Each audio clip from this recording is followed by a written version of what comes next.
Good afternoon all and welcome to this Direct Tech series of 3 days. As today is the Hanuman Jayanti, may Lord Hanuman give us the strength and courage to fight with this coronavirus and we definitely unlock from this lockdown. So I am now playing ICI motto, request all this.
Now I request Chairman of Ahmedabad branch, CA Fanil Shah, to give us his welcome address. Thank you. Thank you. I'm very much, the branch is very much pleasure to have right now with us in the inaugural session of this Direct Tech series, none other but Shri A.D. Mehrotra ji, the Principal Chief Commissioner of Income Tax Gujarat. So sir, welcome you on behalf of Ahmedabad branch. We are pleasure to have you with us. The speaker of the day, Senior Advocate of Gujarat High Court, Tushar Hemani ji. The Chairman of Direct Tax Committee, CA Sunil Sanghvi ji.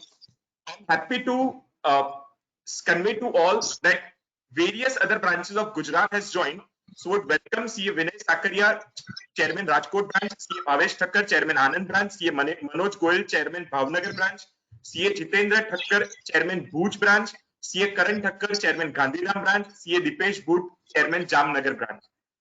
Also, our own Central Council member on the panel, CA Aniket Talati ji, Secretary CA Bishan Shah, Regional Council members and Managing Committee members attending virtually, and all the dear friends who are attending right now here.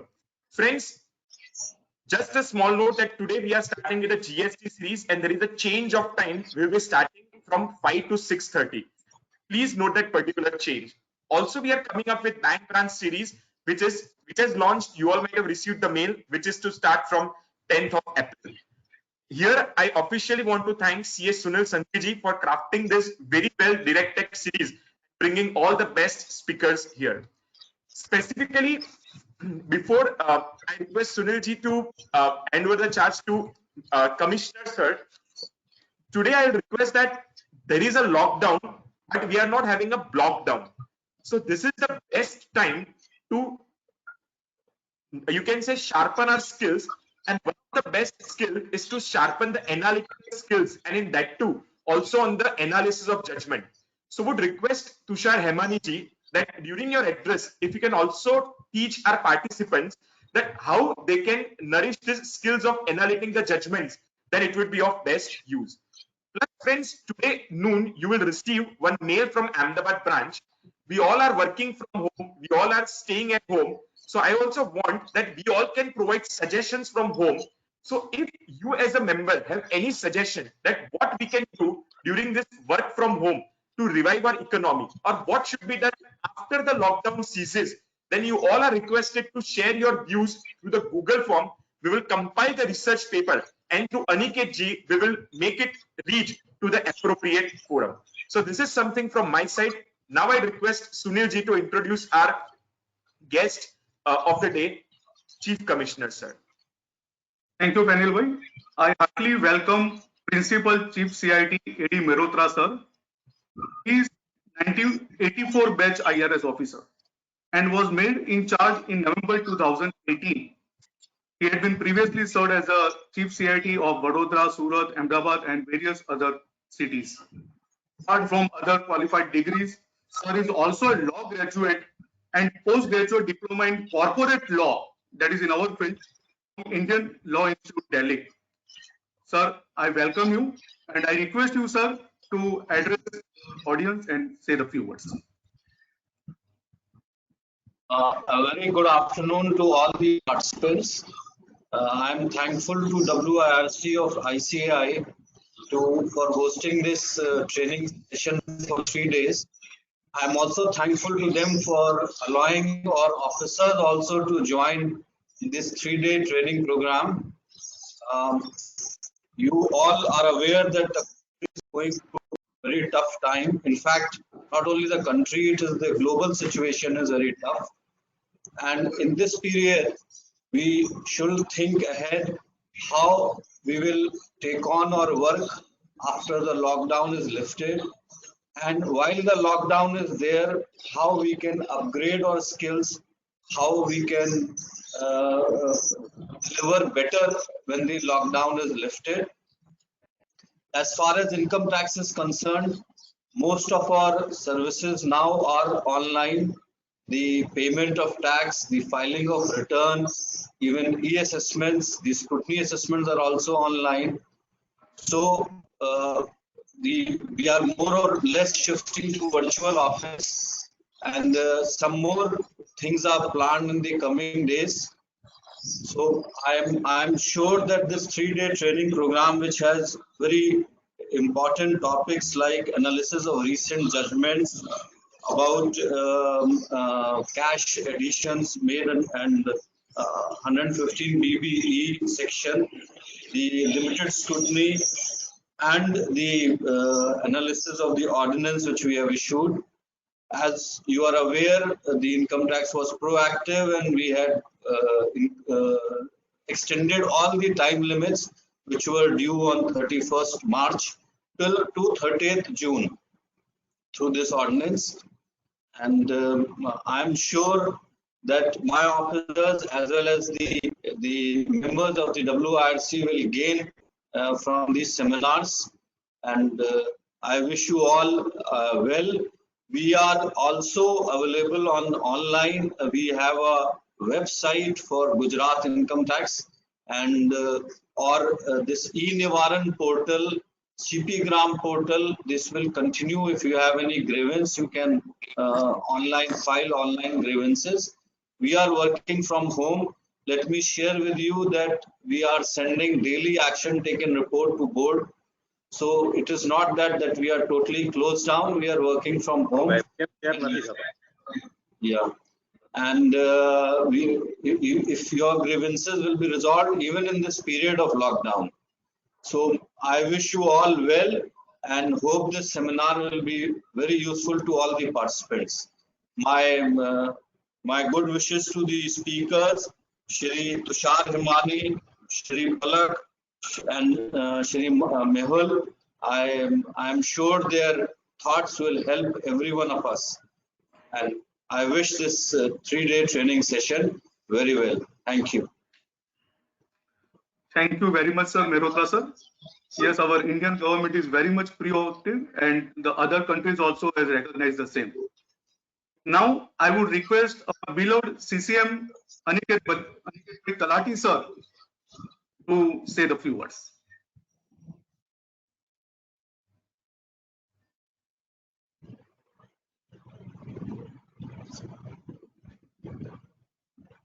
Your mic is muted, Aniket. Thank you, Sunil bhai. Thank you. And first of all, heartiest thanks to the most respected Principal Chief Commissioner A.D. Mehrotra sir for gracing this occasion. Sir, your presence has not only motivated all the participants, but also given a great encouragement to the entire managing committee team who is working day in, day out to make sure that how this lockdown, which is actually a physical lockdown, doesn't become a mental lockdown for our members. And the theme that the branch is running, sir, is unlocking the lockdown so that even staying at home, like you very rightly mentioned, sir, we are learning from the government we're learning from senior officers, bureaucrats who are even in this pandemic situation working from home, and we are trying as a branch, sir, to provide knowledge so that even reskilling and upskilling of our members can happen, and we make sure that these 10-15 days are used to the best advantage of our members. Sir, as I can always mention, that the Institute of Chartered Accountants of India is always there to partner with all the initiatives of the government. I myself, just before the lockdown was announced on 17th of March, had the privilege to escort Honorable Finance Minister of the country, Nirmala Sitharaman ji, to our institute's building in Delhi, along with Piyush Goyal ji, who's the Commerce Minister. We also had, sir, members of CBDT who attended the meeting, and there was a great interactive meeting that we had in the council hall. And sir, it is our privilege that you yourself have sat in our council hall and been there when you were attending the tax audit standards meeting. And in that very hall, sir, we had the privilege of Nirmala ji addressing the entire council and subsequently the membership at large on the Vivad Se Vishwas scheme. Sir, we as chartered accountants are committed to our motto of partner in nation building, and we are extremely grateful to the government for taking these proactive steps. There was a lot of curiosity among the members of what will happen about the 31st March due date, other due dates which were falling, and so proactively, sir, under your leadership and PC Modi sir as the chairman of the board, I think excellent steps have been taken, and our compliments and congratulations, sir, and thanks to you for being so receptive to our demands, and just not the tax professionals but the entire tax assessee base. And I'm sure, sir, that together in this coming months, once this lockdown is gradually lifted, we as chartered accountants will start taking up the responsibility that is cast upon us. I can only say, sir, that in the past, when the scheme of e-assessment or now going forward e-appeals was drafted, nowhere had one imagined that what hidden benefits these schemes will have. Today, thankfully, in this era when we have a portal and the entire technology is set, sir, for having e-assessments, even if God forbid this pandemic was to go longer, at least the tax revenue and the tax administration will not suffer, because, sir, you have been, I think, extremely in the leadership position across the world, not just in e-filing and other processes, but now taking assessments and appeals online. And I can only assure you, sir, on behalf of all our members, that we will also work hand in hand with all the initiatives that the government takes, and you will find chartered accountants as partners in nation building. I can only finally thank my dear friend Sunil Bhai, who has in this short period conceptualized and organized this seminar, and all other managing committee members who are working extremely hard to provide relevant topics of interest to all members. I once again thank you, sir, for your participation, for your blessings and best wishes, and assure on behalf of the membership of entire Gujarat our full support to the Income Tax Department, sir. Our institute is committed to fight the COVID-19. We have already contributed, sir, 5 crores, determined to contribute 5 crores within voluntary contributions, and there is a talk of making a much more contribution on behalf of chartered accountants to the Prime Minister's CARES Fund on behalf of all chartered accountants. Thank you very much, sir, and I wish all the participants all the best. Thank you, Aniket Bhai. I welcome all my professional colleagues who are attending the webinar. Webinar is in need of these days. We have to utilize the time by enlarging our professional knowledge. See, if you have any query of the subject, kindly type those queries in the comment box. We will be attending those in the last few minutes of the webinar. I welcome our today's faculty, Sri Tushar Hemani, who is very much popular in our. Sunil Bhai. Yes.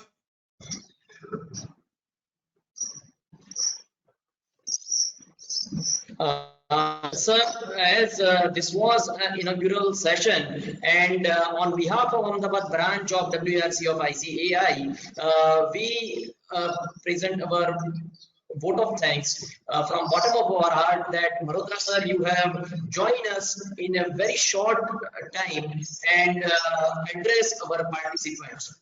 Sir, thank you very much, and your initiative for, as you have said that you have open grievances redressal forum also, and we ask our all the fraternity members that they can take benefit of this cell. Sir, once again, from bottom of our heart, thank you very much. Now we will start our next session of Tushar Hermaniji, and for that I have to invite him for webcam. So, sir, I am leaving it. Thank you very much.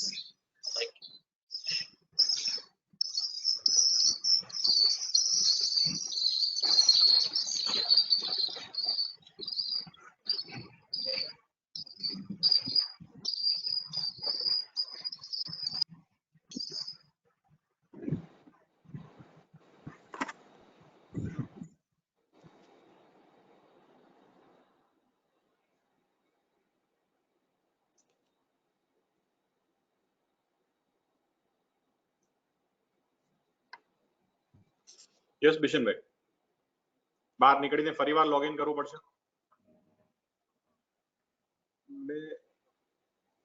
મેં ચાલુ તો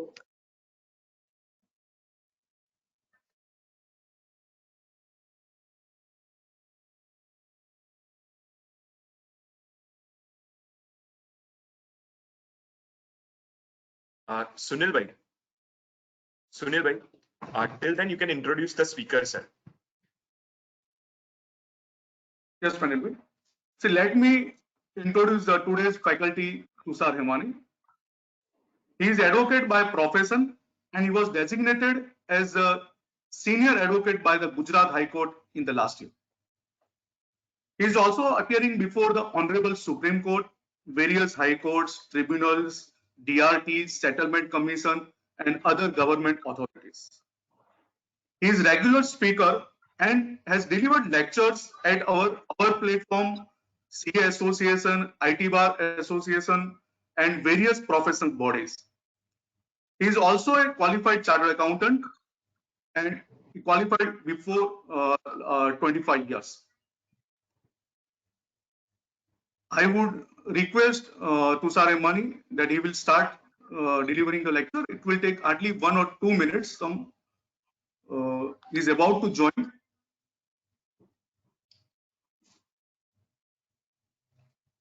Many lot to say about. Yes, he is joined. But I'll briefly introduce. And Sunilbhai, if our DirectX committee is going to take any further initiatives, you can guide us, guide all the members. Yes. Apart from these 3 days, we are planning for other webinars also because we have to be used to the webinars. Now, this is the only platform where we can share our knowledge, we can enlarge our knowledge. So we are in process for planning other webinars in the coming days. We know we have the 3-day series. Today is for the judgments regarding which will help to our professional. And once the lockdown is over, the department will be over to the recoveries and the scrutiny assessments. The scrutiny assessment, we know the deadline is 30th September this time, 30th September 2020. So once the lockdown is over, department will be towards our bank accounts for the recoveries of the demands and for finishing the timeline of the scrutiny assessment. So the tomorrow's lecture of the Palak Pavagadi is on considering the stay of the demand also, and the day after tomorrow's lecture of the Mehul Thakkar, that is about the limited scrutiny, the scope of the limited scrutiny, and the ordinance which has come for the relaxation of time, which has been slightly deferred over the compliance burden, that we are going to discuss the day after tomorrow. Yes. Thank you, Sunilbhai. And members, I would request that in my inaugural speech, I told that we are preparing one research paper on what we as an intellectual crowd can suggest the government. That for time being, you think that if you are there in the ministry, then what kind of actions you would have taken in order to bring our economy to a better place? Because now we are after the post-lockdown, we are not going to see the normal. We are going to have something different scenario. So in your view, what should be done by the government to bring our economy to a better state So I humbly request you all that when in the afternoon you receive a mail from the branch, kindly think, deliberate, ponder on the issue and come up with the best suggestions. So we will compile all those suggestions and to a right medium, we will make an effort to reach those suggestions to a right particular authority. So we truly can be a partner in nation building.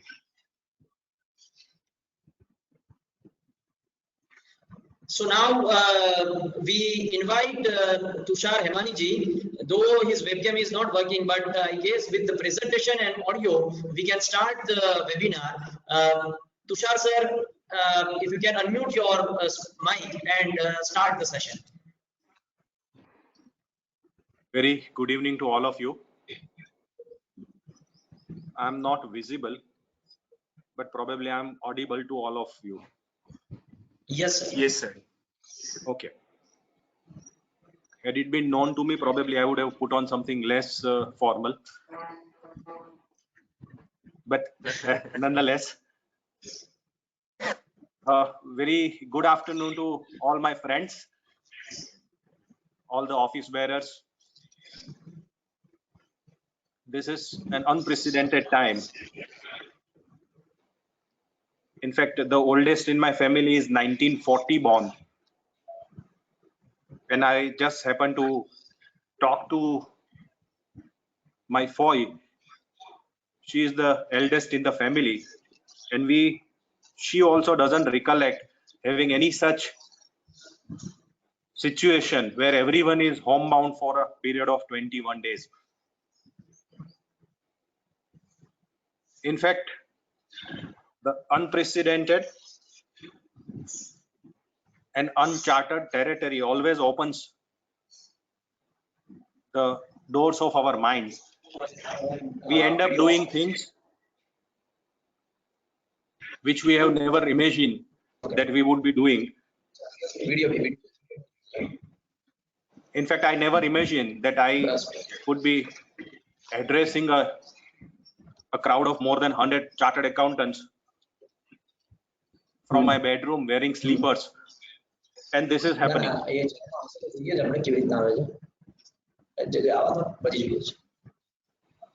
હું ફરીવાર કરું login બિશનભાઈ?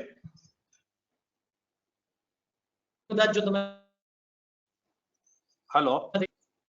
No need. You can. No need. સંભળાય છે ને બરાબર? Perfect, sir. And if you want to connect with video, then you can definitely try. Otherwise, no need, sir. Fine. Perfect. Bishan bhai, Tushar bhai, एक बार जो try થઈ શકતો તો 2 minutes जैसे, but if people will be able to see you, it will be more interactive. I understand.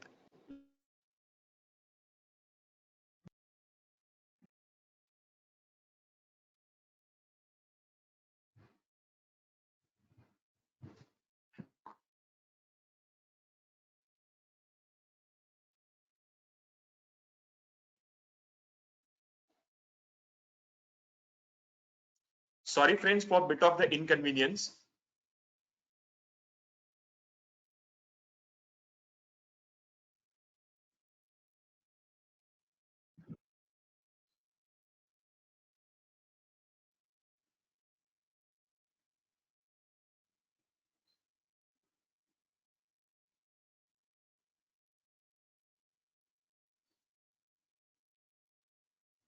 As yesterday, Fanil bhai, we have discussed on unlocking the lockdown, and if we all remember the book of Thomas Friedman on World is Flat, where he described that world is flat, and definitely without global boundaries.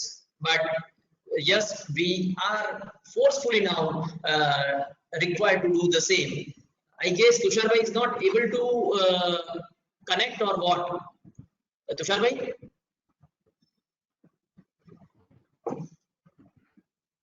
Yes, sir.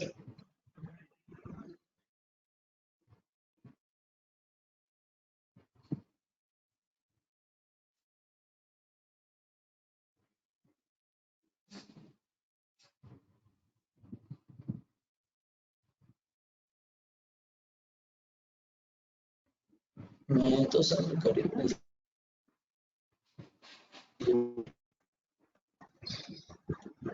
અથવા presenter offline થઈ ગયા છે. Mute. હવે જુઓ તો offline થઈ ગયા છે સર તમે. સર તમે ફરીથી જોઈન થઈ શકો. And friends, if till the speaker comes, if I add up more, I hope friends that we all might be working from home, and we did 2 times a seminar on work from home and we got an awesome response to it. In my view, friends, there are 3 things for the concept to work from home. One is the core content, which I told earlier also, but right now we are having more audience. What is that core? That is our professional competence. Second is, we can say there are some boosters. There are some factors which are always present. They always subsist, whether we believe it or not. That is the work from home culture, the space, the dedicated time, the way we maintain the train. So I request all the members that when we have got this 21 days lockdown, and informally I can say that this is going to extend, you all might have also visualized, then in that days, let us come up with a strategy.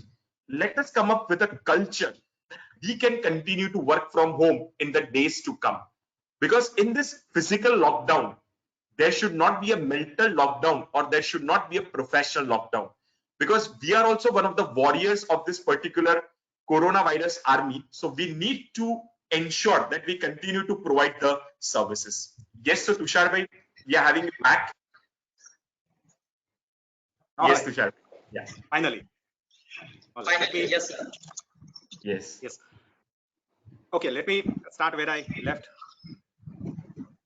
So I'm all around me, I'm seeing changes which are very, very interesting to say the least. I have started working from my home without having the physical requirement to go to my office. I'm addressing a seminar without physically traveling anywhere outside my bedroom. I'm doing all my banking work without stepping out of my home. We are, in fact, I argued matters before the High Court without stepping out of my home.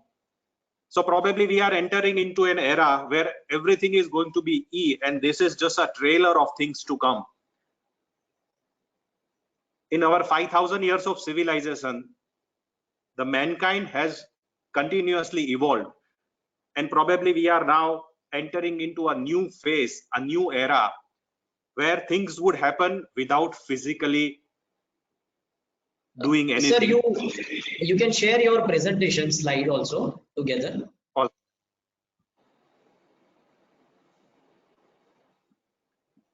Perfect, sir. Perfect. Right. So now we will start with the presentation. I think we have time up to 2:30, probably couple of minutes here and there. Within an hour's time, I'll be in a position to take you all through the judgments which I have compiled for today's presentation. Let us start with the first judgment and let us get moving. The judgment is in the case of NDTV versus DCIT. This judgment is with respect to reopening, and there are certain principles which are laid down by the court which would help us in arguing many matters henceforth, and there are certain principles probably which have been unsettled and which would cause problems at a later stage, or I would not call them a problem, but they would create some kind of uncertainty. Broadly speaking, the facts of the case were that NDTV is an Indian company. It has many subsidiaries. We are concerned with one subsidiary in UK, which is called NNPLC. For the year under consideration, that is relevant year, assessment year 8-9, that subsidiary issued step-up coupon bonds of $100 million. Now, this was done with the help of the name of the holding company, and therefore it was a case of the assessing officer during the course of the original scrutiny assessment that it is kind of a corporate guarantee. But for this holding company, no one would have subscribed to this coupon bonds, step-up coupon bonds of NNPLC. And therefore, while framing the original assessment proceedings, while doing the transfer pricing adjustment, the corporate guarantee commission was added in the hands of the holding company, namely the NDTV India Limited. Now, thereafter, suddenly on 31st March 2015, mind you, this is after 4 years from the end of the assessment year, but before 6 years from the end of the assessment year. Almost on the last day of the 6th year, when the limitation would get over, a notice under section 148 came to be issued upon the Indian holding company, namely NDTV. In that notice, the assessing officer pointed out that we want to reopen your assessment proceedings, which is concluded. This is within a period of 6 years as permissible under section 148. The reason I am repeating this is because at later stage, you will find that there was an argument which was raised by the revenue authorities and answered by the court, having some controversy on this aspect. And therefore, in the notice, there was nothing which was mentioned. The only thing which was mentioned was this is within a period of the limitation and therefore permissible under the law. The reasons were supplied eventually. In the reasons, it was two things were stated. The first reason was that in the scrutiny assessment for assessment year 9-10, that is the subsequent assessment year, the assessing officer held that the entire money which is received by the subsidiary is nothing but the money of the holding company, which is round tripped. Namely, the money is sent out of India through illegal means, and the same is brought back into India by way of using the step-up coupon bonds issued by the subsidiary. That money eventually was moved to a subsidiary in Mauritius. Mauritius subsidiary moved that money back to India. There were some series of amalgamation and restructuring, and ultimately that money has resurfaced in the hands of the holding company. Based on this finding, for the immediately succeeding year, namely assessment year 9-10, the assessing officer says that now he has a reason to believe that the income has escaped assessment to the extent of this 100 million, because that is the amount which the subsidiary raised, and according to the revenue authorities, that money is nothing but the money of the NDTV India. That was one reason. Second reason was that certain minority shareholders filed a TEP, tax evasion petition. Now this TEP alleged that the company, namely the Indian company, has indulged into series of activities so as to round trip the money which was originally belonging to it. So based on these two grounds, namely first ground, findings in the assessment proceedings for the succeeding year, and number two, the tax evasion petition and the allegations made therein, the assessing officer had a reason to believe that income belonging to the SSC for assessment year 8-9 has escaped assessment, and therefore he reopened that assessment. The SSC filed objections against this reopening, which was rejected by the assessing authority. The matter was challenged before the Delhi High Court, wherein the High Court has said that there is an escapement of income, and therefore assessing officer was right in having a reason to believe that to that extent 148 is justified. And High Court has further held that the SSC has not disclosed true and full picture of the bonds which were issued during the year under consideration, and therefore there was a failure on the part of the SSC in not disclosing true and full material before the assessing authority, and therefore ultimately the reopening is justified and High Court dismissed the petition. The matter was carried before the Honorable Supreme Court. Supreme Court ultimately split the issue into three parts. Part number one is with respect to whether based on these facts can there be a reason to believe on the part of the assessing officer? The court held that yes, these are prima facie sufficient materials so as to reach to this conclusion that there could be prima facie tentatively a belief so as to justify the action of reopening. And therefore, the first issue, namely based on these two materials, the findings of the subsequent year and the tax evasion petition, assessing officer can have a reason to believe that there is an escapement of income within the meaning of section 147 of the Act. Issue number 2, which was decided by the Supreme Court, is something which is interesting. Supreme Court said that this is admittedly an assessment which is reopened, sought to be reopened beyond a period of 4 years, within a period of 6 years. So between 4 and 6 years. Original assessment has admittedly been done under section 143(3), namely the scrutiny assessment. And therefore, Honorable the Supreme Court invoked the first proviso to section 147. The proviso says that if at all original assessment is done under the scrutiny assessment, and if reopening happens beyond a period of 4 years, then the only ground on which revenue authorities can reopen this assessment is provided that there is a failure on the part of the SSC in disclosing fully and truly all material facts necessary for the purpose of framing the assessment. Supreme Court said that let us test the facts of this case based on this proviso. Supreme Court said that at the original stage, this issue of the step down bonds had come up for consideration. Answer is yes. The issue price came up for consideration. Answer is yes.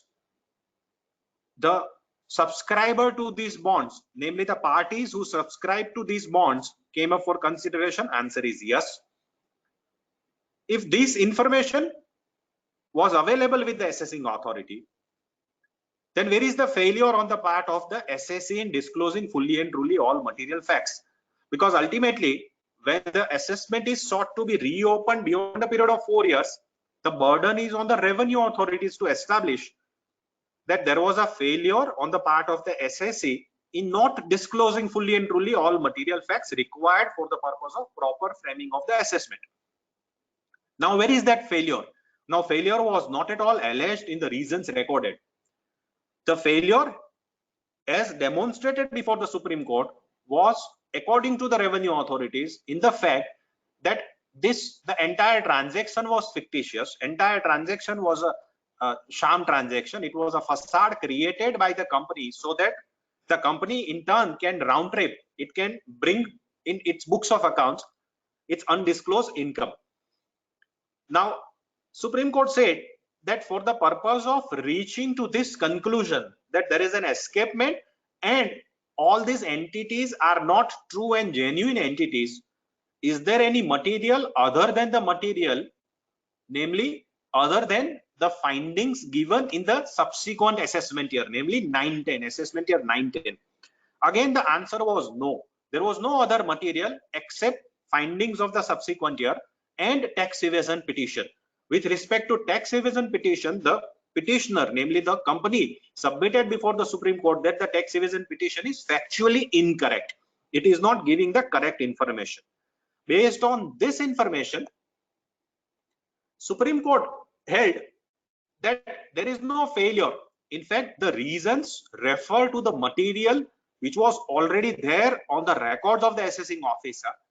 And the law is that if on the basis of the same material, if the assessing authority has a different view now, then that is not permissible and that cannot be a failure. In fact, the test of failure, I would draw your reference to this full and true disclosure. The test of failure is what? The test of failure to disclose fully and truly all material facts lies in the reasons recorded. If on the basis of the very same material, assessing officer can reach to belief so as to reopen, there can hardly be said to be any failure to disclose fully and truly all material facts on the part of the SSC. So ultimately, in the reasons which are recorded, there was one information which was flowing from the assessment for the subsequent period, and in that information also, except for having a relook at the same facts which were available at during the original assessment proceedings, the assessing officer did nothing. Tax evasion petition, it was pointed out, is factually incorrect, and therefore it was not considered by the Supreme Court. Coming back to the last ground with respect to the reopening, Supreme Court was concerned with a very interesting issue. The last finding of the Supreme Court was with respect to the second proviso to section 147. The second proviso to section 147 is with respect to the extended period of limitation of 16 years. The extended period of limitation of 16 years is applicable provided there is a foreign income or foreign asset which is under contemplation. If at all any income is found to have been escaped, which is arising or which is emanating from the foreign income or foreign assets, the revenue authorities would get an extended period of 16 years. And the second proviso says that notwithstanding anything contained in the first proviso, this extended limitation of 16 years would apply. Therefore, the last ground was with respect to this extended period of 16 years. And if an SSC falls in the second proviso, there is no question of going to the first proviso. And if there is no question of going to the first proviso, the question of non-disclosure of material facts would not arise. Supreme Court came out with an interesting proposition. The first was that neither in the notice which is issued under section 148 there is a reference to this second proviso and the extended period of limitation of 16 years, nor in the reasons recorded there is a mention of this extended period of 16 years. In fact, in the reasons recorded, there is no mention that this income is emanating or arising from foreign income or foreign asset. If that be the situation, is it open to the revenue authority now to allege that we want to rely on the second proviso? Supreme Court said that you cannot now rely on the second proviso, though Supreme Court in the judgment talks more about the breach of principles of natural justice. What is sought to be canvassed by Honorable the Supreme Court is that unless in the reasons recorded, a specific reason is recorded to the effect that the extended limitation period of 16 years is applicable because the second proviso to section 147 is applicable, the same cannot be invoked at a later stage. The second and the more interesting part was that before the Delhi High Court, identical argument was raised. Delhi High Court in its judgment, while dismissing the petition of the SSC, held this issue in favor of the SSC by holding that yes, the reasons cannot be extended or enlarged if in the reasons recorded there is no mention of second proviso to section 147, namely the 16 years extended period. The same cannot be pleaded at a later stage by filing an affidavit. Affidavit cannot expand the scope of reasons which are already recorded. The reopening has to be tested based on the reasons which are recorded and nothing beyond that. Now, this finding of Delhi High Court, which was in favor of the SSC and against the revenue authorities, was never challenged by the departmental authorities. The revenue was not in appeal against the finding of the Delhi High Court. Nonetheless, Supreme Court said that when we are adjudicating on the issue, we cannot reject the revenue's contention of arguing this particular aspect, and therefore the revenue authorities are permitted to raise an issue, argue on an issue which was held against them, and without there being any appeal or challenge to that finding. Now, this is something which is very, very interesting. Now, Supreme Court held that even if you are not in appeal, so long as your respondent is in appeal, and if you want to challenge a finding which has gone against you, it is permissible. This is something which is, to say the least, unusual finding of the Supreme Court. An issue which is held against a particular party and not challenged by that party before the higher forum, it certainly cannot be allowed to be raised, more so and moreover in the petition, in the matter which is filed by the appellant, namely the other side who has succeeded. So I cannot be worse off in my own appeal, because if this is permissible, assuming that a particular issue is in my favor, revenue does not challenge that, but some other issue wherein I have lost, I challenge that issue before the higher forum, and revenue is permitted to challenge the finding of the appellate authority in this litigation without having to even file a cross objection, a cross appeal, or any such petition. Be that as it may, now we'll see the repercussions of this particular judgment. What are the issues?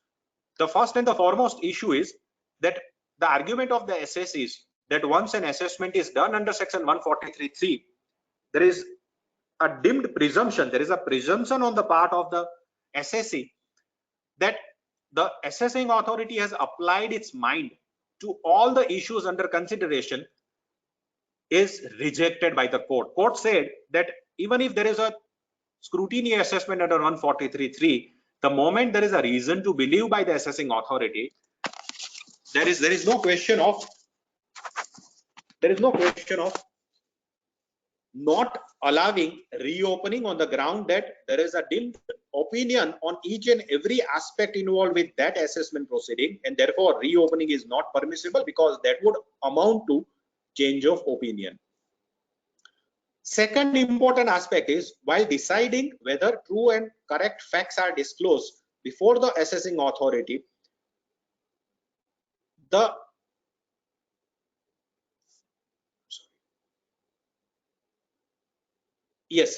whether the disclosure which was made in the case of group entity is also required to be taken into consideration, because the names of the subscriber to the bonds which were issued by the UK-based subsidiary of NDTV were given in the case of the assessment proceedings of a subsidiary company, which was also going on simultaneously with the same assessing officer for the same year.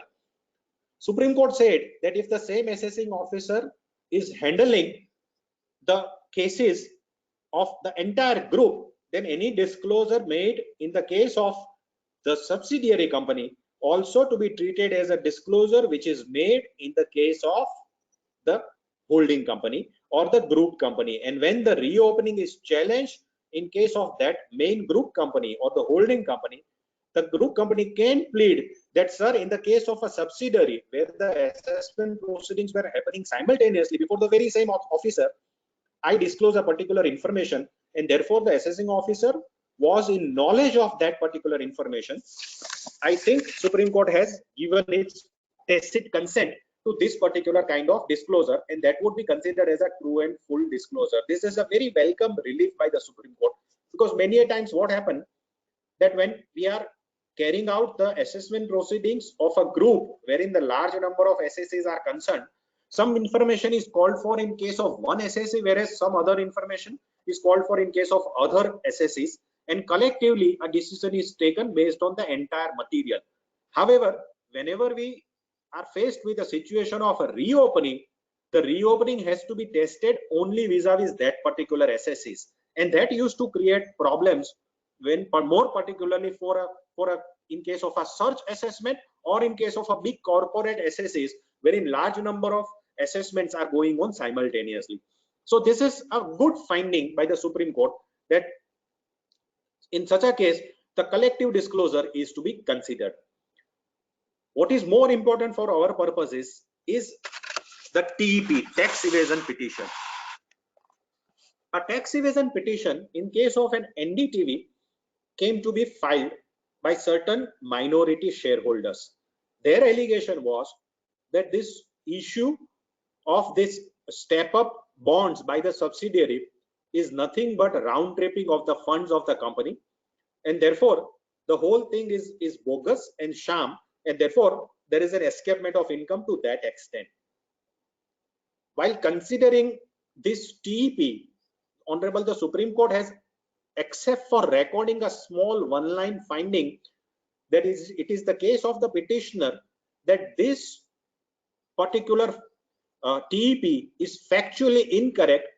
There is no other finding recorded by the Supreme Court. In fact, Supreme Court has ignored the finding of the TEP, tax evasion petition. So therefore, interestingly, what has happened is that even if there is a tax evasion petition, so long as there is a scrutiny assessment, and during the scrutiny assessment, if all aspects have been checked by the assessing officer, TEP alone, namely the tax evasion petition alone, would not be helpful to the assessing authority to reopen. Now, can I use this particular finding of the Supreme Court for the purpose of arguing a large number of penny stocks matters and the share capital matters? Because in many cases, the penny stock is scrutinized by the assessing authority, or the share capital which is received by the company during the year has been scrutinized by the assessing authority. All information, namely the amount which is received, the person from whom the amount is received through banking, whether it is received through banking channel or no, that is also verified. In fact, in some cases, 133(6) is also issued upon the subscribers or the payer parties, and a cross confirmation is also obtained by the assessing authority. Now, if this is the situation, now can it be said that at a later stage, either this penny stock operators or the shell companies directors have given some statement or have filed some affidavit to the effect that the entire activity carried on by them is bogus or non-genuine? Can it be taken as a ground for initiating the reopening proceedings? Answer appears to be negative, that now that the Supreme Court has purely ignored the tax evasion petition, because ultimately if we give a finding that the tax evasion petition is correct and therefore the SSE has not disclosed true and full facts, then it tantamounts to giving premium to a tax evasion petition which is unsubstantiated, and therefore it cannot be used even for the purpose of reaching to this prima facie or tentative belief, unless I demonstrate that there was no failure on my part in furnishing truly and fully all material facts. Therefore, in my opinion, the penny stock cases or the bogus share capital cases, where the original inquiry is done, where the original assessment proceedings have been thoroughly done and the issue has been scrutinized threadbare in great detail, only the statement of the operator or the affidavit of the operator would not be helpful to the revenue authorities so as to demonstrate that there was a failure on the part of the SSE in disclosing truly and fully all material facts. This is again a welcome relief by the judgment, and probably in days to come we'll have more clarity on this particular aspect. Going to the second judgment. Second judgment is the powers of the Supreme Court to come out with directions, orders, rules and regulations under Article 142 of the Constitution of India. In view of this COVID-19 virus pandemic, all government offices, even private offices are closed. Courts, tribunal, appellate authorities, the offices are closed, and therefore many limitations have lapsed. Those limitations for filing appeals, for raising cross objections and so on and so forth have now lapsed because of this complete shutdown. Supreme Court said that in case of all these limitation issues, they are extending the limitation period, and the period of limitation in all these proceedings, irrespective of the fact whether the authority prescribed under those respective acts have the power to condone the delay or they don't have the power to condone the delay, irrespective of anything, under Article 142, we are directing that all these limitations would stand extended. This is again an unprecedented move, and whenever there is any limitation which is there, either prescribed under the statute or under the rules, one can safely plead that because of this pandemic, the limitation period is now extended.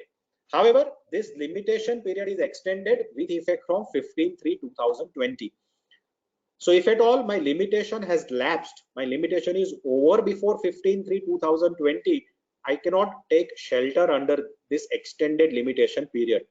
Then I'll have to give reasonable cause. However, while filing the affidavit explaining each days of delay, I can plead that from 15th March till the lockdown is lifted by the government of India, I was prevented by sufficient cause, and to that extent, the number of days delay can be said to have been explained. However, mind you, the limitation which is expired, which is already over before 15th of March, those cases will not get extended benefit of limitation. That would take me to the third judgment. That is in the case of Ananda Social and Education Trust. It's a Supreme Court judgment. The issue is with respect to 12AA registration. The issue is that within a period of 2 months from its formation, the trust applied for registration under section 12AA. The registration came to be rejected by the commissioner solely on the ground that if one looks at the language of the section 12AA, the language of the section says that the trust must carry on the genuine activities. And because the trust has yet not commenced carrying on the genuine activities, much less any activities, registration is required to be rejected. The ITAT reversed the order of the commissioner, and so also the High Court, which confirmed the order of the ITAT. Ultimately, the departmental appeal was filed before the Honorable the Supreme Court. Supreme Court said that the term activity also includes the proposed activity, because imagine a trust is just being floated, it is just come into existence, and the revenue authorities expect that the trust must start carrying on the activities. Unless 12A is granted, unless the registration is granted, I cannot apply for ATG or other such benefit. Unless those benefits are obtained by me, I cannot raise the resources for the trust. And if I do not have the resources, where is the question of carrying on any activity, much less the proposed activity? And therefore, the Supreme Court said that at the time of granting the registration, what has to be seen is whether the objects of the trust are genuine and charitable or no. The moment the objects are found to be genuinely charitable, the activities are not required to be gone into at the stage of 12AA proceedings, and the registration is required to be granted. In fact, the phraseology which is used, and I have reproduced that phrase of 12AA in the inverted commas, after satisfying himself about the object of the trust or institution and the genuineness of his activities, the genuineness of its activities as appearing in 12AA refers to or contemplates the proposed activities and not the activities which have already been carried out. The issue which would arise would be that what if after obtaining the registration, if I don't carry the activity for a long period of time? If I don't carry the activity for a long period of time, the commissioner can have a relook at the registration granted to the trust under 12A subsection 3. However, if at all the activities which I start carrying on is not as per my objectives, then again, while framing the assessment, the assessing authority will have the power to deny the relief under section 11 for the year under consideration, but that cannot be a ground for the purpose of rejecting or cancelling the registration under 12A read with 12AA. Again, ATG, this is the law as held by the Gujarat High Court in 373 ITR 619, that while granting approval under ATG, only the object of the trust are required to be examined, and it is not necessary to give a finding that whether the trust has spent its resources for the purpose of achieving those activities or the object of the trust. That would take me to the decision number 4, that is Chetak Enterprise 115taxman.com 108. This judgment deals with the conversion of partnership firm into a limited company. all of you are aware that under the erstwhile Companies Act 1956, there was this Part 9, which was dealing with a conversion of the firm into a limited company. The controversy before us is with respect to ATIA. However, the findings given by the Honorable the Supreme Court can be useful for other types of conversion, not necessarily restricted to ATIA 4. What had happened was that there was this firm which entered into an agreement with the government on on or around 2000, in the year 2000. The agreement was entered into with the state government, and the construction work of the road, which was undertaken to be constructed by the firm, came to be completed on 27th March 2000. Thereafter, 28th March 2000, the firm was converted into a limited company under Part 9 of the Companies Act. And the question which arose for Honorable the Supreme Court's consideration was that under Section 80IA4, it was the erstwhile firm which has entered into the agreement with the state government, and not the company which is now claiming the benefit. In other words, the company which was claiming the benefit is not the same entity which entered into the agreement for the purpose of construction of that road with the government of that particular state, namely the Rajasthan state government.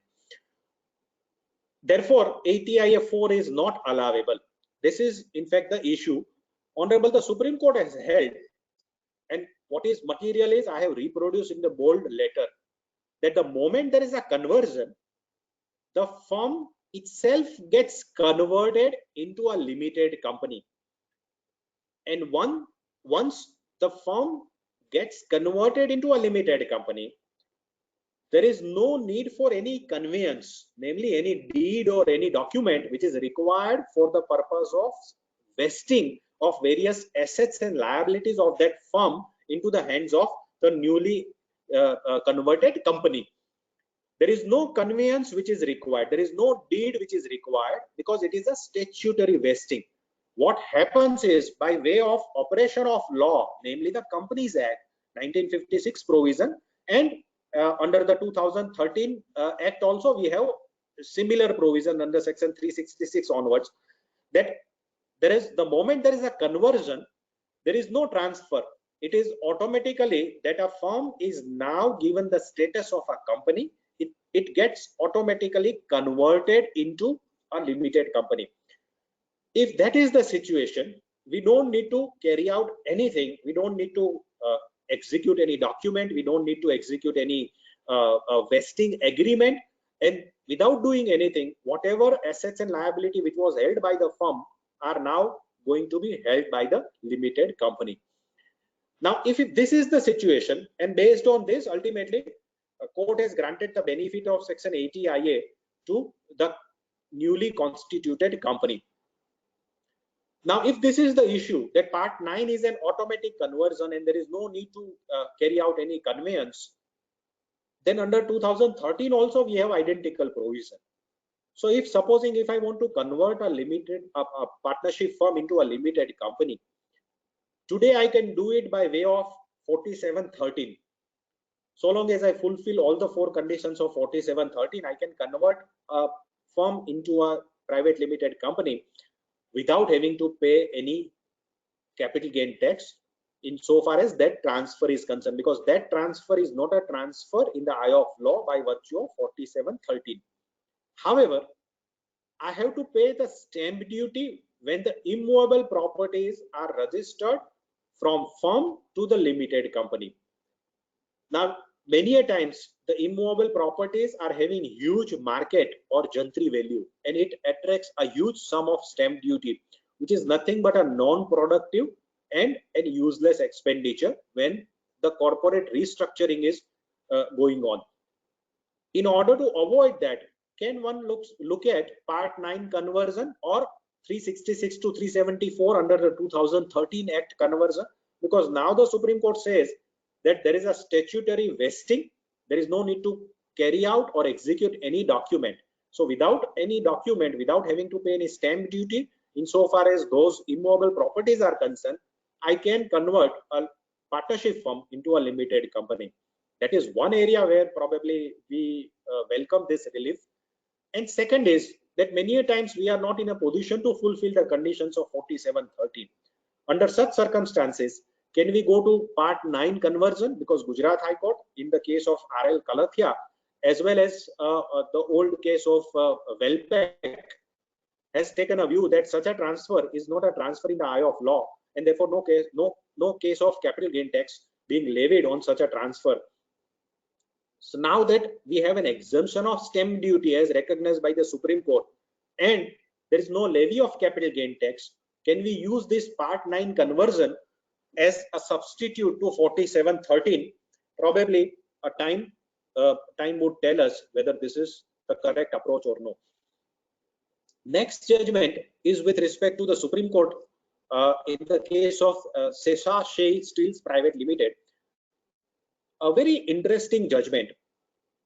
Let me give very broad idea without taking you to the dates and chronology. In the year 99-2000, that is relevant to the financial year 98-99, assessment year 99-2000, there was an agreement to sell which was entered into by the company with one builder, whereby the land was agreed to be developed by the builder, which was owned by the company. For the purpose of effecting the agreement to sell, the photocopies of the documents, etc., were given to the builder. Original documents were allowed to be accessed by the builder.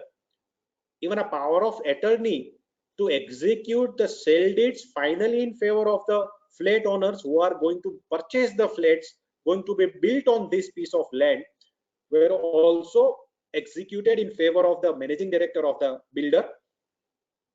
The builder was permitted to advertise and start construction on the land owned by the SSC. So in other words, the physical possession of the land was also given to the builder. All these things happened in assessment year 99-2000. However, certain conditions of the power of the agreement to sell were not fulfilled by the builder, and therefore there was this one compromise deed which was executed in assessment year 4-5. By virtue of that compromise deed, the payments etc. were made in assessment year 4-5, and finally the entire sale consideration was also discharged by the builder. The question which arose for the consideration was that in which year the transfer can be said to have taken place, whether the transfer has taken place in the year in which agreement to sell was executed, wherein the physical possession of the land as well as power of attorney were executed in favor of the builder, or it was done in assessment year 4-5 when finally the deed of compromise was executed and the payments etc. were made. Supreme Court said that the transfer took place in the year in which the compromise deed was executed, namely in assessment year 4-5, and not in the year 99-2000, namely the year in which agreement to sell was executed. Supreme Court has ultimately reached to a finding that in the year 99-2000, though the agreement to sell was executed and land was physically handed over, it was only the physical possession of the land which was given. It was not the legal or the de facto possession of the land. The builder was not allowed to use the land as an owner. The ownership rights were only transferred in assessment year 4-5, and therefore the transfer can said to have happened only in the year in which the compromise deed is executed. Now this has settled large number of settled principles. All of us understand, and since quite some time, that the moment there is an agreement to sell coupled with the possession of the land, section 53A of the Transfer Pricing Act kicks in, and the transfer by reading 247 subclause 5 and 6 happens in that year, the year in which agreement to sell is executed and the physical possession of the land is handed over. Supreme Court says that physical possession is not the correct possession when it comes to deciding whether there is a valid transfer or no. It has to be the legal possession and not just the physical possession.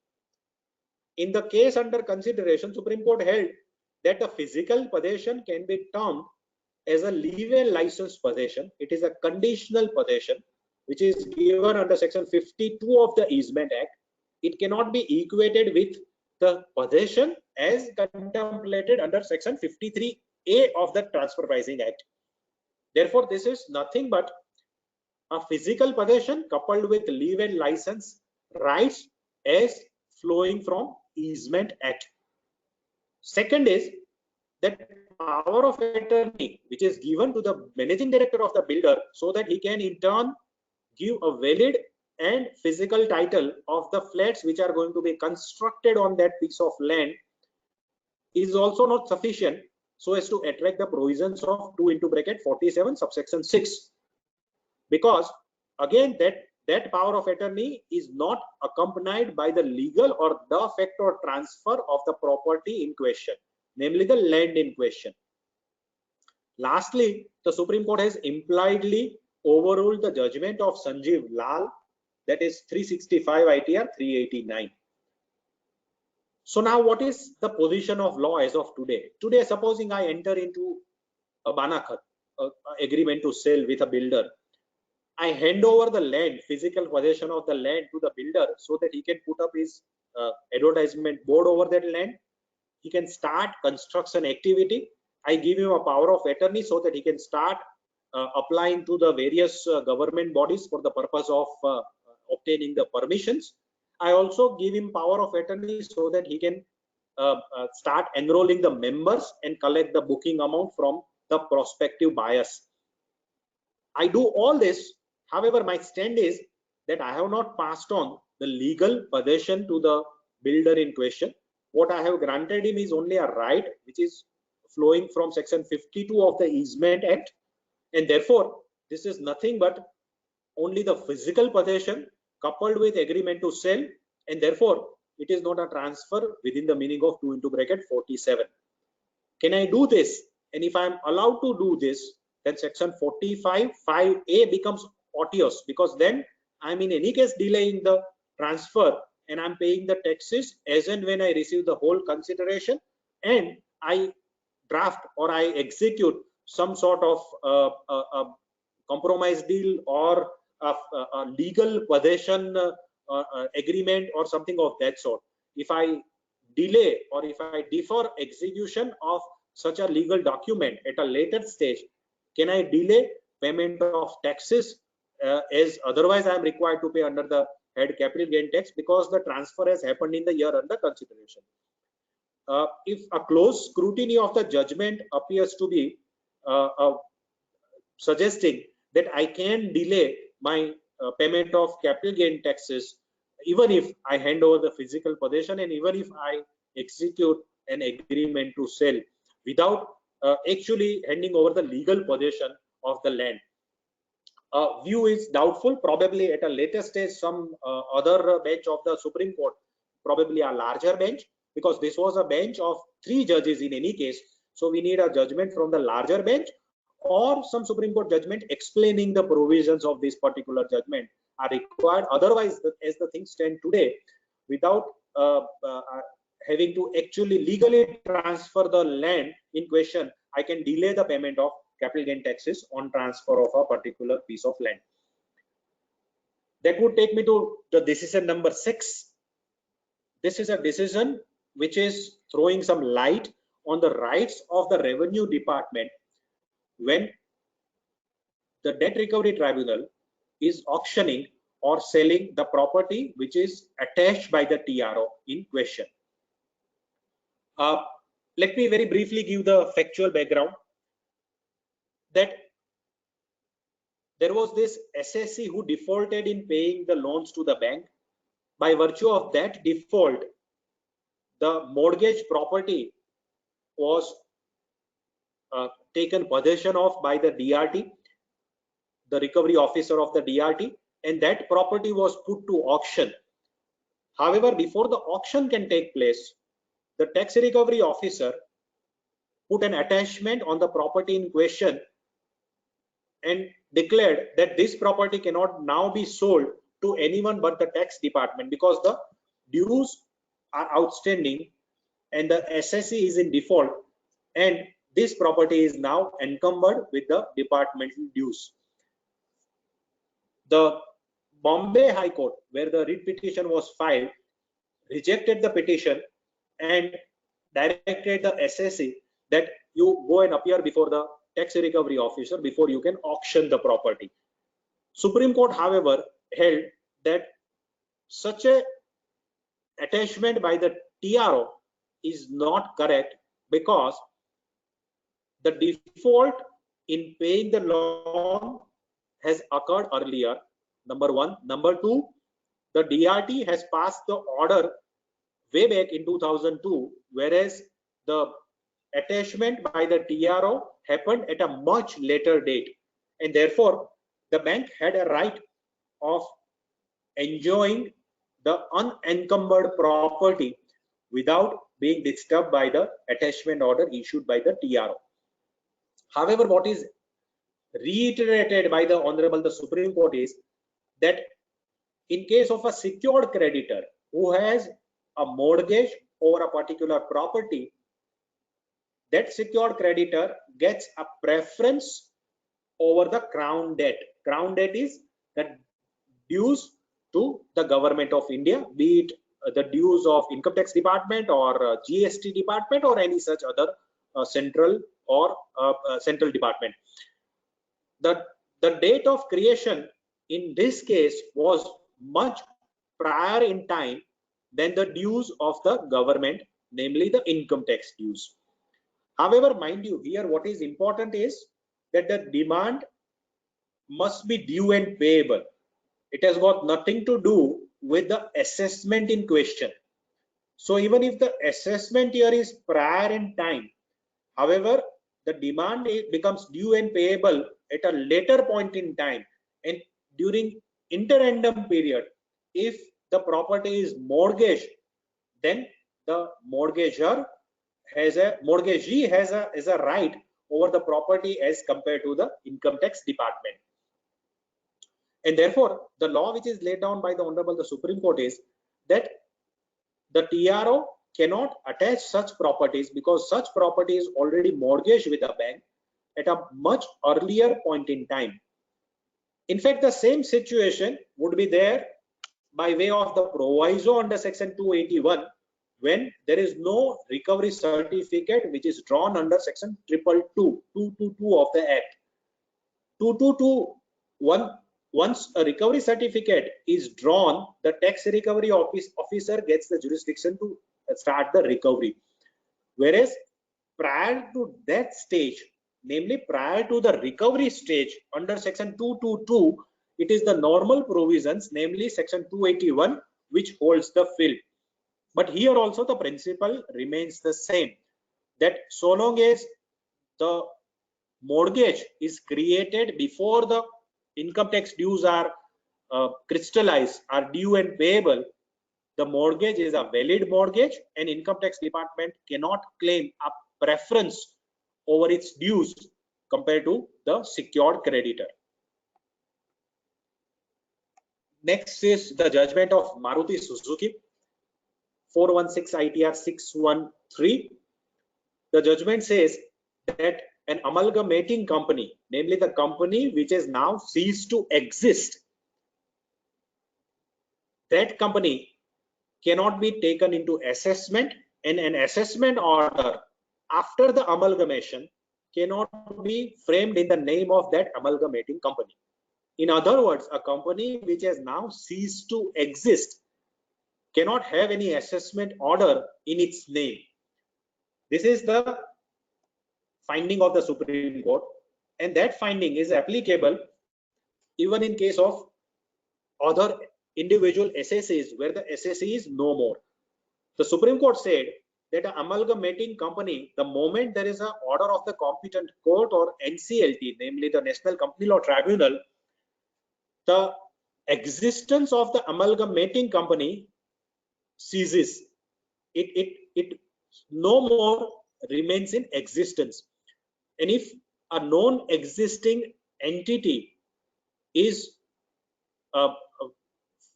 if the assessing officer frames an assessment in the hands of a non-existing entity, such an order is a nullity.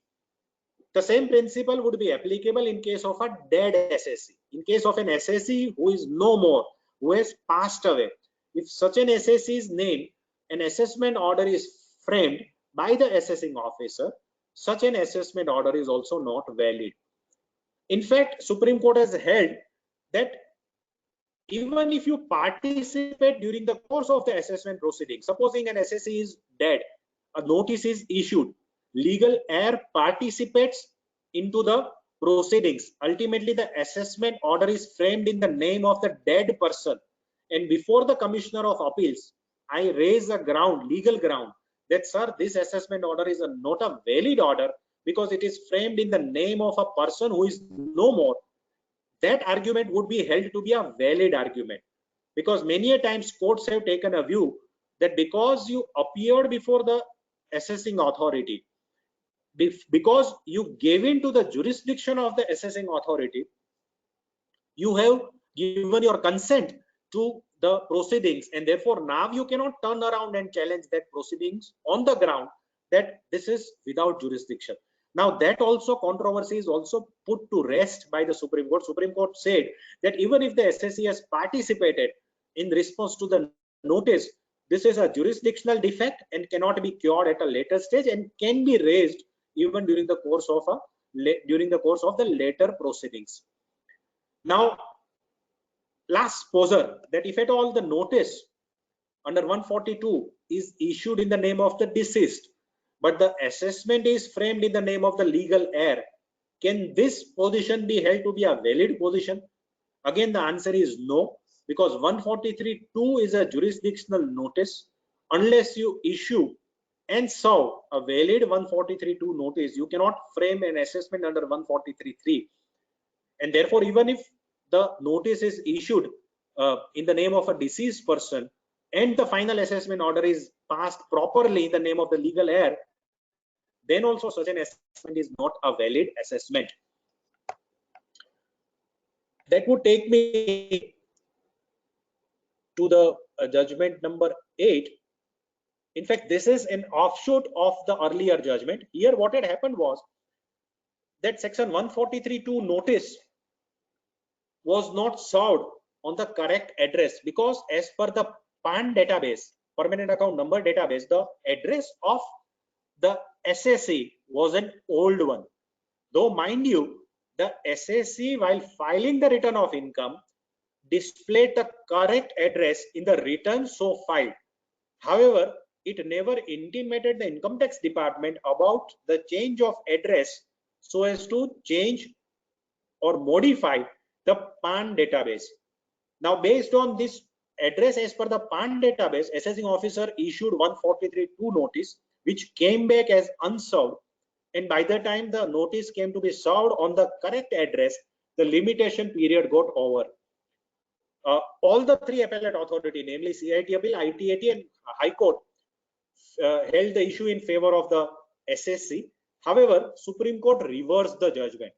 Supreme Court reversed the judgment and held that it is mandatory on the part of the SSE to intimate the income tax department about the change in address as per the PAN database. And if at all such an intimation is not there, then the income tax department is justified in issuing the notice on the old address. Mere filing of the return of income with the correct address is not sufficient, and therefore such a defect was held to be not a fatal defect, and the proceedings were held to be a valid proceeding. Now, what is interesting is that here the Supreme Court said that it is mandatory on my part to inform the income tax department about the change in address. Now, does this also hold good when an SSC passes away? Namely, when an SSC is dead, is it obligatory on the part of his legal heir to inform the income tax department about his death from a particular date, so that the income tax department does not end up issuing notices under section 148 or 143(2) on a dead person? And if I don't do that, can the ratio of the judgment of the Supreme Court can be used by the department that, sir, because you did not inform, therefore we did not know that the person is no more, and therefore we issued the notice in the case of a wrong or the dead person? The answer appears to be in negative, because ultimately, if at all the proceedings are initiated against the dead person, such proceedings are not a valid proceedings in the eye of law. And there is no mechanism, there is no rule, or there is no act which mandates that I have to inform about the death of a particular SSC. The legal heirs are under no obligation to inform to the income tax department about the death of a particular person. Again, the judgment has opened more doubts, has created more controversies than settling any, and therefore in the times to come we'll know what is the correct interpretation of this particular judgment. We are 5 minutes over the scheduled time. I would only consider this judgment, and probably thereafter we can put an end to the controversy, to the lecture, because I have already consumed around 55 minutes. The last judgment for our today's lecture is in the case of Thakkar Govindbhai. It's an unreported judgment of Honorable the Gujarat High Court dealing with the so-called bogus donation to 35 eligible trust. Section 35 is with respect to scientific research, and of late the practice is that the SSCs give donations to large number of such trusts. Some are genuine, some are not genuine. The issue which arises for today's consideration is, before the High Court, the donation was made to one Herbicure Bioherbal Research Foundation. The donation was made. Thereafter, the revenue authorities collected some material which indicated that the said trust, namely the Herbicure Trust, was not carrying on any research activity. In fact, it was a operators managed trust, and it was collecting bogus donations, and donations were returned back to the donors in lieu of commission. However, CIT appeal deleted the disallowance, and the same order is confirmed by the ITAT matter reached before the High Court. High Court held that, number one, there is a finding by the CIT appeal that the donation was done through the banking channel. It was routed, transferred, the funds were transferred through the banking channel. Number two, the trust gave a letter or a confirmation that the amount of donation was used for the scientific research, and such confirmation is available on record. Thirdly, the trust, namely Herbicure, was having a valid registration when the donation was made. However, at a much later stage, the cancellation happened insofar as the registration of that trust was concerned, and because the cancellation came at a much later stage compared to the donation, we cannot find fault with the donor, and therefore the donor should not face the consequences by way of a disallowance of such an amount in the hands of the donor. It's a welcome judgment by the High Court, because once I give the donation, I lose complete control over the activities of the trust. And if at a later stage, if the trust's registration is cancelled, the donor cannot be penalized for such an action. The judgment in the case of Herbicure can be applied to the cases of other such trusts where the donation is is given, and subsequently the registration is cancelled. However, such a judgment would not come to your rescue if at all the donation is given to a trust which is bogus and non-genuine right from inception. One such trust is Aurobindo Foundation or Aurobindo Trust. Aurobindo was found to be bogus trust because it forged the signature of the income tax authorities, and it was never given the recognition under the scheme of the act, and therefore such a donation was certainly not going to be treated as a valid donation because there is no subsequent cancellation of the registration.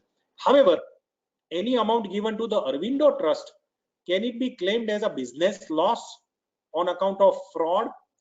The answer is yes, that such a loss can be claimed as a deduction under section 37. Obviously, only the amount of donation can be claimed as a deduction under section 37 as a business loss, or under section 28 as a business loss. More appropriate section would be section 28 small Roman 1 rather than 37, but nonetheless one can claim this amount as a business loss. With this, friends, we finish this presentation, and if at all any questions are there, we can entertain those questions. Over to you, Bishan bhai.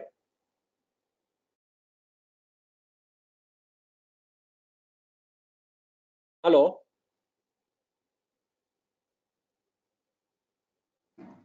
Yes, Sunil. Yes. Over to you. Any Yeah. Have you received any questions? No, not so far. Let's wait for 2-3 minutes. Okay. Let's wait. Any queries, please type in your comment box.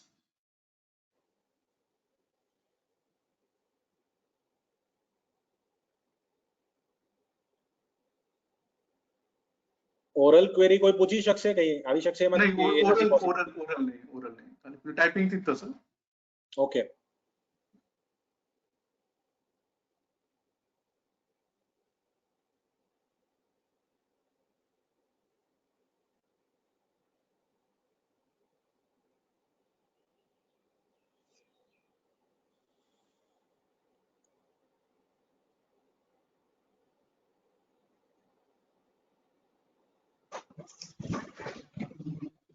Bishan is also there.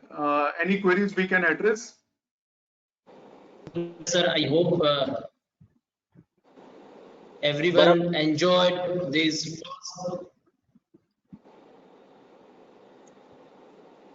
Yes, Tushar bhai. There is one point. Someone had asked that if you can repeat stamp duty point, Right. because at that time you were not audible, I guess. Okay. I'm sorry. Let me go back. Maybe stamp duty at the time of transfer. Right.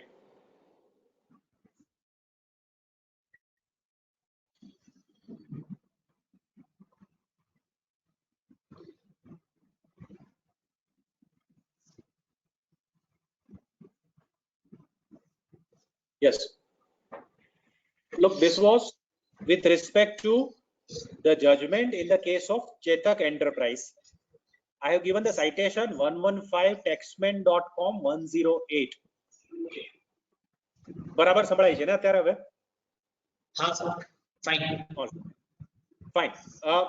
This was a case where Supreme Court was considering Part 9 conversion of a partnership firm into a limited company under the 1956 Act.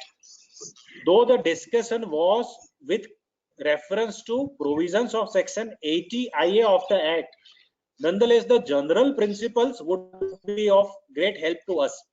What was held by the Supreme Court, it is there on the screen, is that in other words, the property acquired by a promoter can be claimed by the company after its incorporation without any need for conveyance on account of statutory vesting.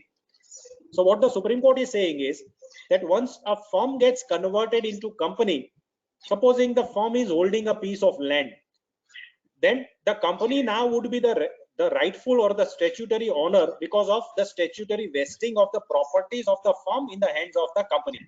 So the piece of land which was held by the partnership firm is now held by the limited company on account of the conversion, and there is no separate requirement for executing any conveyance deed on account of this statutory vesting. Now, if there is no need to execute any conveyance, namely any sell deed, transferring the land from the hands of the firm to the company, the question of stamp duty would not arise, because this is automatic. The firm itself gets converted into a limited company. There is no transferor and transferee. There is only one party, namely the firm, which is up to a particular cutoff date was a firm, and immediately after that cutoff date becomes a company. So there is neither a transferor nor the transferee, and there is no need to execute any conveyance deed. And if there is no need to execute any conveyance deed, the question of payment of any stamp duty would not arise. And therefore, in fact, there we have a judgment of the Andhra Pradesh High Court, old judgment, that Part 9 conversion does not attract any stamp duty, which is now reiterated and reaffirmed by the Supreme Court.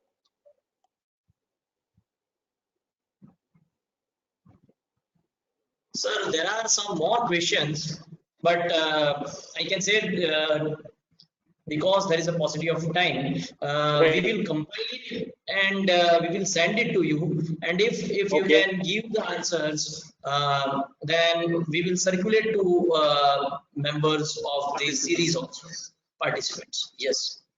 So I guess you have deliberated your presentation now, and on behalf of Ahmedabad branch, we all are very much thankful that you joined and you enlighten all of us today. Though there were certain technical glitches, I can say, but we overcome it, and you have completed your session. Sir, from my bottom of hearts,